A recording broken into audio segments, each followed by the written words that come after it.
Day one of camp for the Southern Miss Golden Eagles, year 2 of the Will Hall era. John, I guess we can officially say welcome back to the start of football season. How are you? Yeah, I'm doing good. I've been excited. You know, the baseball season was so exciting, and all of a sudden the baseball season ended, and you start counting down the days until football season starts. And I spent a lot of time over at the football part of the building visiting with Coach Hall and the staff, and I know they're excited. I know the fans are excited with being the first year in the Sun Belt Conference. Had a chance to be down there last week for the media days, so that really kind of got the juices going a little bit. So, yeah, everybody's excited to get it started tomorrow morning. Tell me a little bit about the trip to New Orleans for media days. Based on some like behind the scenes footage we saw and the press conferences, it just looked first class in everything they did. Yeah, it really was. There's no question about that. I tell you my kind of take was is the minute you walked in the door, you sort of felt like you were home. One, that's because a lot of the teams that we've played against in the past, and you already knew a lot of the people who were at those schools, and so that was like meeting some old friends again. But very, very well run. The commissioner, Keith Gill, had a chance to sit down and visit with him, and really has a great handle on how he wants to run things and how things are going to go in the league. So it felt like being home, meeting all those old friends that I've known over the years from the radio and TV side of things, the coaches and things like that. So I'm excited. I think our fans are excited. I know the football team is excited to get it going. It's going to be a lot of fun in the Sun Belt. Yeah, and you know, John, you look at all of the movement that we've seen, conference realignment and the shuffling of the deck and moving of the chairs and all those things, and sometimes it's a little uncomfortable, and sometimes even after a long time, it doesn't feel like a fit. We've talked about that with Missouri in the SEC. I mean, Missouri's fine. They just don't feel like a fit for the SEC. But from the second this was announced, this has felt like, yes, that makes all the sense in the world. And it feels like it's kind of reciprocated, league to Southern Miss and Southern Miss to the league. Yeah, from the geography standpoint, there's no question it feels like a great fit. You know, you hear all the teams now, the West Coast teams are coming to the Midwest or coming to the East, but the Sun Belt almost is kind of drawing closer to each other. And, I think that's the exciting thing about it. I think a lot of schools, I don't know the exact number, 8 maybe the schools are within maybe a 3 or 4 hour drive of Hattiesburg, and so their fans can come to Hattiesburg. Our fans can go on the road and still be back that night. So, yeah, from a geography standpoint, from a history standpoint, it's really it just kind of fits. It just makes sense where everybody else seems to be spreading out. The Sun Belt's kind of getting a little closer to each other with the teams in the league. John, the last time we talked with Will Hall, and I'm paraphrasing, but I think he would agree with the way I paraphrased this. One of his goals this year is to have a quarterback play quarterback for the entire season. Sounds like that's Ty Keys. What should we expect, or what should we hope to see in terms of growth from year 1 to year 2 with Ty Keys?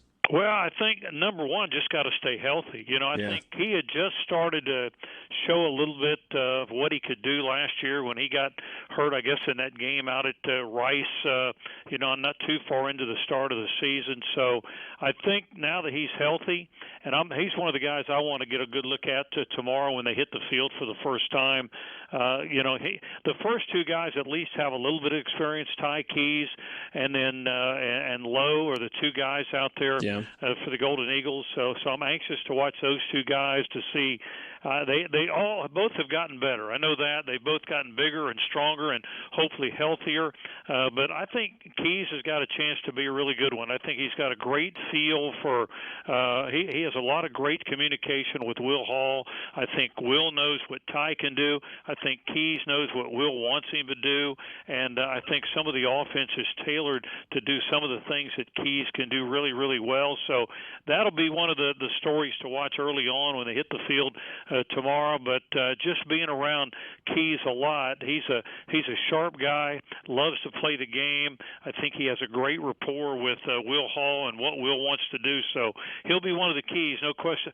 Pardon the pun. He'll be one of the keys for the Golden Eagles, and it's going to be a lot of fun, I think, to watch him play this year. Puns are allowed as long as they're used sparingly. That was very appropriate. Visiting with John Cox, the radio play-by-play voice of Southern Miss. As we get closer to the start of a new season, Will Hall and his staff are active in the transfer portal, and there are a lot of familiar names that are now Golden Eagles that have previously played football in this state. Handful of guys from Ole Miss, handful of guys from Mississippi State. Jalen Williams transfers in on the defensive line from Arkansas as well. There's one guy that really, really fascinates me, and that's Tylen Knight. And I don't know what position they're going to use him, but I know he's a heck of a football player. Tell me a little bit more about these guys that are transferring in and the impact that they can potentially have. Yeah, well, I'm just getting to know him myself, to be honest with you. But I know Will, a lot of the guys, if not all of them that they brought in, are Mississippi guys or guys that are within that Southern Miss footprint. You know, the old philosophy around here is draw that circle a couple of 100 miles around Hattiesburg and go out and get the best players you can. And I think a lot of those newcomers are guys that come in that circle, guys who are familiar with Southern Miss football. Guys that I think have an idea of what it's like to be at Southern Miss. They know the tradition around Southern Miss. So I think what it'll bring is a lot of great competition between some of these newcomers, some of the guys who maybe came in last year as JUCO guys or freshman guys a year ago. So that's one of the things I'm going to like to watch here over the next couple of weeks, is to see how some of those newcomers, some of those guys that have come in maybe from somewhere else, are going to kind of fit into what Will wants to do and how he wants them to fit in with what the Golden Eagles are going to do. So I think that's going to be the story early on in preseason practices, is the competition for some of those spots. I think Will tell you, obviously guys here last year might have an edge on maybe a starting job, but I think there's going to be great competition between some of the new guys, some of the guys that are coming back, even some of the veterans who have been here for a number of years. So that's what I'm going to watch, is that tomorrow to start. Watch that competition to see, where those spots develop, where guys that are coming in are trying to crack that starting lineup, but at the same time, those guys that have been here, have a year or two under their belt, how they're going to respond to that competition and see if they can hold on to those spots. That's where I think it's going to be a lot of fun to watch here over the next few weeks. John, always appreciate your time. Last thing before we let you go this afternoon, about the last thing that I do before I go to bed tonight is I plug my phone in and set it down on the bedside table.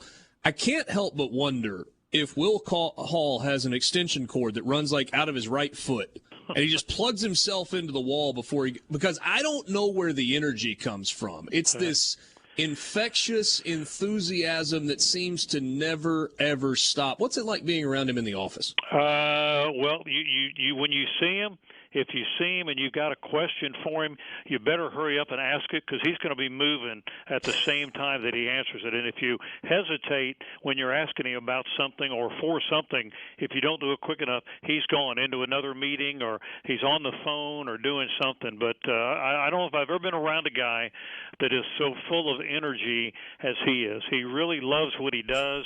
That rubs off, I think, on the assistants. I know it rubs off on our players.